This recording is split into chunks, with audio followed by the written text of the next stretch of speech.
Hello smart people, how are you doing? Twizere ko mumeze neza cyane. Njyewe nitwa Joyce. Yes, naje nitwa Nyayo. Ni ibiki umuntu ashobora gukora mu rukundo bikaba biteye isoni? Njye ntashaka gukora. Hari n'abakora divorce batarana abantu ugasanga ugasanga ntabwo ibyo biteye isoni. Akabyite gushyana biteye isoni. Ugasanga umugabo yabaye timide kubera yuko wamwigijeyo. Uzi yuko ari amakimbirane agera ku rwego rwo kwicana. Uzi ko baba bayazi? Ntabwo ntekereza ko baba batayazi. Urumva ka divorce ka gatandatu se yari ibintu birenze. Wasanga nyine ariyo nkweto ibimukwiriye kandi akenshi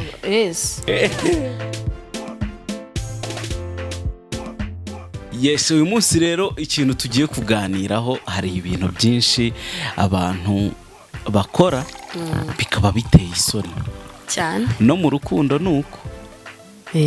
Aho usanga hari igihe umuntu ashobora gukora ibintu bikaba biteye isoni. Uyu munsi rero tugiye kureba ni ibiki umuntu ashobora gukora mu rukundo bikaba biteye isoni, nyine ku buryo bishobora no kumuviramo kuba umugabo we cyangwa se fiancé we cyangwa se chéri we yamwanga. Ni ibitekerezo dukeneye nanone ko mushyira muri comment tukamenya ngo wowe ubitekerezo ko tugiye kubivuga. Ni ibitekerezo byacu ariko bidakuraho n'ibyudukurikiye. Nta kibazo rwose, dutegereje ko n'ubundi tuba dushaka ko ubyumva ute sasa. Niki utekereza ko cyaba giteye isoni mu gihe urimo gukundana n'umuntu? Ni ibiki biteye isoni udashobora gukora? Nje ibintu numva umuntu yakabaye adakora mu rukundo ku buryo ushaka kumubera intandaro yuko fiancé we cyangwa umugabo we ashobora kumwanga cyangwa nyine amarangamutima yamugiriraga akajya down. Ikintu cya mbere nshaka kumva ni uko kutarespectinga umuntu partner wawe, kutamwubaha. Ugasanga ntabwo ibyo biteye isoni. Biteye isoni. Uzi uburyo biteyemo isoni se? Ni nk'urugero nko guhura nako urugero turi kumwe n'abantu, sibyo? Tugiye wenda gusura famille runaka, tuzipoze ko ari famille igiye gusura indi famille y'inshuti zabo. Ugasanga nk'umudamu ari kwisanzura cyane nko ku mugabo wo muri urwo rugo bajemo. Ugasanga nyine umugabo we ntamwikoza, niwe yagize best friend we, niwe yagize inshuti, mbese ukabona ko ari we akabyite gushyanuka. Yashyanutseho cyane, yisanzuye cyane. Ugasanga umugabo yabaye timide kubera yuko wamwigijeyo.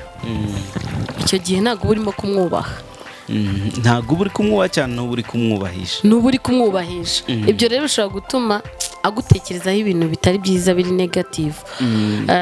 Ikindi nk'urundi rugero nshobora kuguha, nko guhamagara, mba numva bidakwiye nko guhamagara umugabo wawe cyangwa fiancé wawe mu izina. Burya uwo muntu aba atandukanye n'abandi bantu bose muziranye. Agomba kugira umwihariko we, kabone nubwo hari abantu baba bumva kwitana mu mazina ntacyo bitwaye, ariko ntibikwiriye. Niba umuntu ari umugabo wawe, gerageza umugire unique, umutandukanye n'abandi bantu.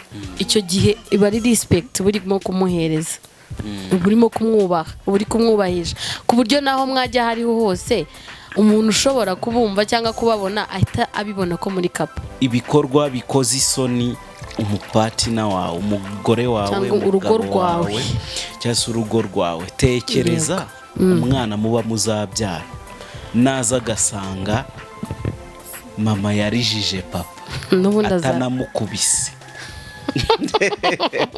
Umugabo one day kuri anniversary y'umugore we yajyaga amuha indabo akamuki, aricara avuga ati ni iki kintu nshaka guha umugore wanjye akishima. Aza gutekereza nyine asanga agomba kumugurira imodoka.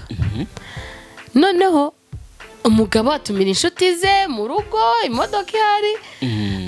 Umugore mu by'ukuri ya surprise nihutishije, ntabwo niba yaramushimije n'itaramushimije I don't know.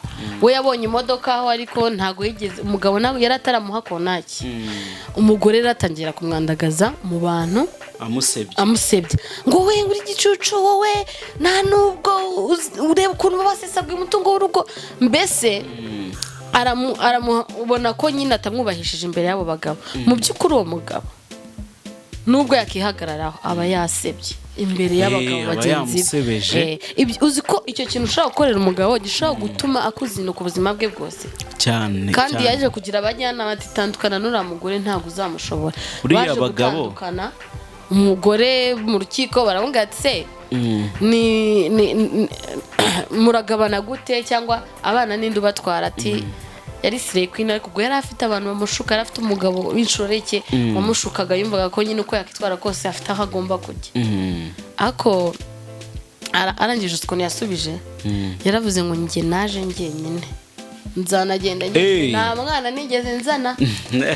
N'abana barabihakanye, n'abana yabyaranye n'uwo mugabo aravuga ati njye nta mwana nazanye, ntawe ati sigarana abana bawe.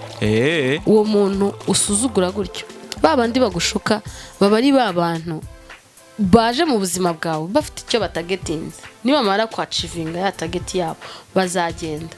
Ariko uwo muntu wagukuye iwanyu akagukwa akagushaka niwe muntu ukwiye kubaha w'agaciro, kubera yuko waba yaragukuye mu magana yose akakubahisha. Ntekereza ko aribyo biba bikwiriye. Urumva yuko ako gasuzuguro umugore yagaragarije uwo mugabo katumye batandukana ubuzima bwabo bwose. Nta mugabo n'umwe ukunda agasuzuguro, nakunda gusuzugurwa. Abagore tugerageze ko n'abagore ntago none so abagore nibo bakunda agasuzuguro, nabo ntago bakunda agasuzuguro. Ahubwo ikintu cya mbere aba ari ukubana neza, urumva ntukoze isoni umuntu mubana. Hari burya gukoza isoni umuntu mubana ntago aba ari kuvuga ngo wenda wamukubise wagize gute, ariko nanone ba bantu nanone bahita bafatiraho umwanzuro. Cyo nabwira cyo nuko nimba umuntu wenda tuvuga urugero gukojeje isoni gutyo, nawe wifatiraho umwanzuro ngo wumve ko ugiye guhita wenda urugero umukubita, oya, ahubwo icyo wakora umushyira ku ruhande ukamuganiriza, ukamubwira ko wakoze ntabwo ari byo, wabona adashaka kumva. Erega usotekereza ko uwo mugabo yatandukanye n'umugore we kubera yuko ari ako kabaye wenda byari bisanzwe, ariko bibonye imbarutso. Rega buriya utanagira ngo buriya umuntu abana n'undi bitewe n'uko banahuye. Buriya ahantu wahuriye cyangwa se ibyo wahuriyemo n'umuntu mugiye kubana bidetermina uburambe bw'urugo muzagira cyane. Ntabwo ngiye gutanga ingero z'aho abantu bahurira, ariko aho mwahuriye bishobora kudetermina byinshi cyane ku mubano wanyu, ku gihe urugo rushobora kuzamara n'ibindi byinshi cyane bigiye bitandukanye. Hanyuma tukiri mu bintu bijyanye n'urukundo, aretse kuganira n'umuntu ambwira yuko ubu ngubu hari abasore n'abakobwa basigaye bakora divorce bataranabana.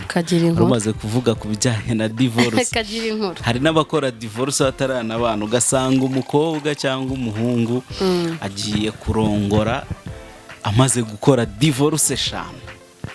Ubwo urumva ka divorce ka gatandatu se ari ibintu birenze. None se umuntu ni gutakora izo mbabaro nsobanurire uburyo zikorwa abo bantu bimeze bite? Divorce nyine urona uba ufite wenda nk'umugirlfriend boyfriend, hanyuma nyine ziriya separation zigenda zibaho iz'abajene, aba expired. Urumva rero umuntu ufite aba expired cyangwa se aba ex barenze 2, 3, 4, 5, urumva aka gatandatu sari ibintu byaba birenze. Wasanga nyine ariyo nkweto ibimukwiriye, kandi akenshi uvuga ngo inkweto zose ugenda uzijabuka agiye wipima imwe ukabona wapi, ya kabiri ukabona wapi, wagera ku ya gatatu ukabona iragukwiriye niyo yawe, kandi ugasanga nyuma y'uko iyo nkweto igukwiriye ibintu biciyemo. Ariko se buriya icyo bariya mwarapfaga ugira ngo wa wundi we ntimushobora kugipfa? Mushobora kugipfa, ariko iyo wafashe umwanzuro ukaba ati n'uyu nguyu noneho nta yindi divorce nshaka, ni ukuri ntekereza yuko nyine icyo gihe nawe uba ugomba kwihangana. Erega ntabwo ushaka kubona umuntu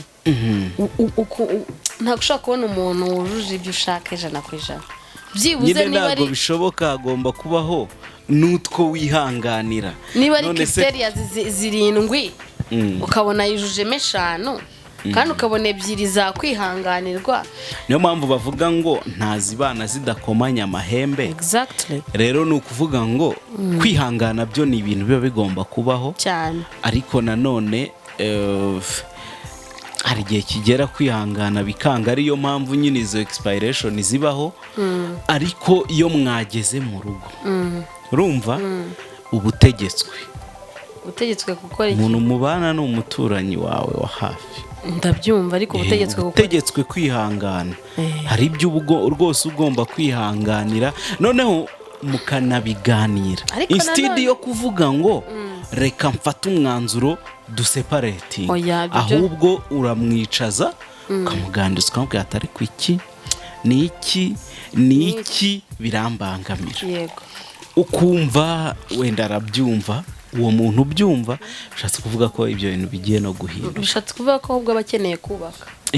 Buryo iyo umuntu akeneye kubaka agira ibintu yihanganira kandi ukihangana pe. Ariko nanone reka nkubwire ikintu kimwe, ntabwo ntekereza ko ari byiza ko yagira kuri extent yo kumugera umuhoro nzakwica nzagira, kandi akabigerageza kukwica, wenda ntunapfe ariko akabigerageza. Ntabwo aho nashyigikira ko ukomeza kwihangana, kuko yazashiduka guciye umutwe kandi wamuhunga ukiberaho ubuzima bwawe nawe akabaho mu buzima. Brand nayo mpamvu ngaye inzego z'ibanze cyane cyane bano bo mu mudugudu, uzi yuko ari amakimbirane agera ku rwego rwo kwicana. Uzi ko baba bayazi?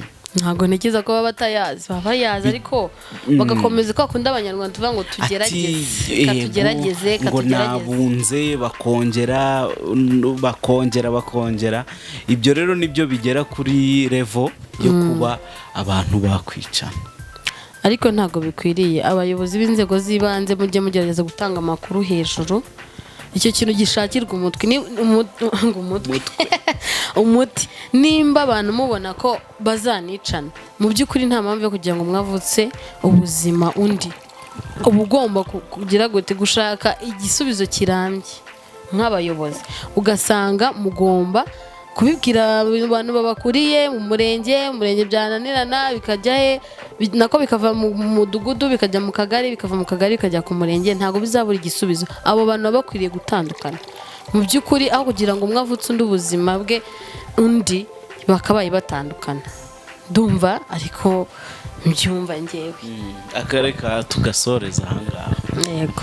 Eka tugarukira ahangaha, tubashimire mwewe twabanye ni mu gihe gitoya, ariko uko bigenda biza tuzajya tubaha video ku ngingo zigiye zitandukanye. Kandi riga mugerageze mutwereka amarangamutima yanyu nimba ibintu mubikunda, kandi mudushyirireho amakomenti tumenye ikintu mukeneye.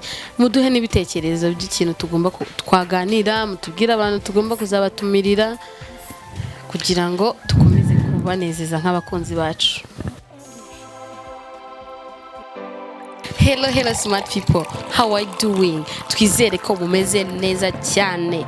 Njyewe nitwa Joyce. Yes, nanjye nitwa Nyayo. Ni ibiki umuntu ashobora gukora mu rukundo bikaba biteye isoni? Njye nashaka gukora. Hari n'abakora divorce batarana abantu ugasanga ugasanga ntabwo ibyo biteye isoni. Akabyite gushyana biteye isoni. Ugasanga umugabo yabaye timide kubera yuko wamwigijeyo. Uzi yuko ari amakimbirane agera ku rwego rwo kwicana.